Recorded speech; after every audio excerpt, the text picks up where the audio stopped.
একটা সময়ের ভরা নদী, বিশাল যমুনা নদী এখন চর। দীর্ঘদিন পরে সে জায়গাটাতে এসে সত্যি অবাক হয়ে গেলাম। একটা সময় যেখানে বিশাল নদী ছিল, এটা ছিল হচ্ছে আমাদের স্কুল, বেতেল স্কুল।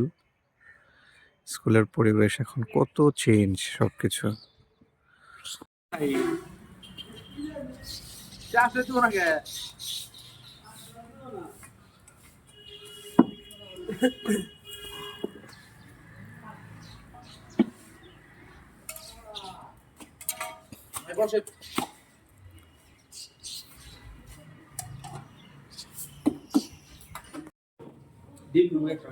দেন